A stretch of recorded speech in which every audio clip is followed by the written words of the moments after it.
ফিলিস্তিনের গাজা উপত্যকায় ইসরায়েলের সঙ্গে চলা যুদ্ধে বিরতি দিতে চায় হামাস। এজন্য চেষ্টার অংশ হিসেবে মিশরের কায়রোতে আলোচনা করতে যাচ্ছে তারা।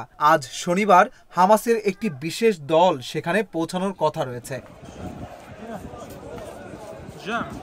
গাজা যুদ্ধবিরতির আলোচনা পুনরুজ্জীবিত করার জন্য মার্কিন যুক্তরাষ্ট্র, কাতার, মিশর এবং তুরস্কের সঙ্গে নতুন প্রচেষ্টা শুরু করার কথা বলার কয়েকদিনের মধ্যেই এই সফরে যাচ্ছে গাজার শাসক দল। এর আগে বেশ কয়েক দফায় গাজায় যুদ্ধবিরতির আলোচনা হয়েছে, তবে কার্যত কোনো সমাধান আসেনি। কয়েক মাসের প্রচেষ্টায় সামান্য অগ্রগতি হয়েছে। আলোচনা এখন আটকে আছে। এবার আশা জাগিয়েছে হিজবুল্লাহর সঙ্গে ইসরায়েলের যুদ্ধবিরতির বিষয়টি।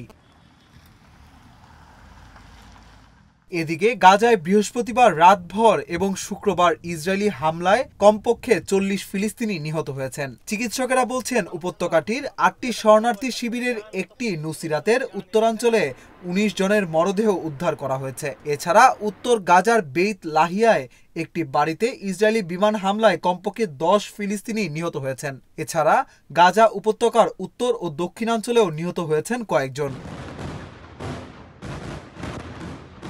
শুক্রবার ইসরায়েলি সামরিক বাহিনী নতুন কোনো বিবৃতি দেয়নি। বৃহস্পতিবার বিবৃতিতে বলা হয়েছে তাদের বাহিনী গাজা উপত্যকায় অপারেশনাল কার্যকলাপের অংশ হিসেবে সন্ত্রাসী লক্ষ্যবস্তুতে হামলা চালিয়ে যাচ্ছে। এর আগে বৃহস্পতিবার নুসিরাতের উত্তর ও পশ্চিমাঞ্চলে ইসরায়েলি ট্যাঙ্ক ঢুকে পড়ে। শুক্রবার তারা উত্তরাঞ্চল থেকে সরে গেলেও পশ্চিমাঞ্চলে সক্রিয় ছিল।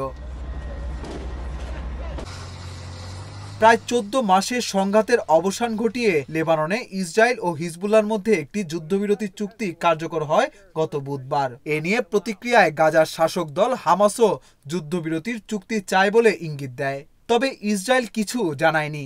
মঙ্গলবার লেবানন চুক্তি ঘোষণা করে মার্কিন প্রেসিডেন্ট জো বাইডেন বলেছেন তিনি এখন গাজায় একটি যুদ্ধবিরতি চুক্তির জন্য চাপ প্রয়োগ করবেন।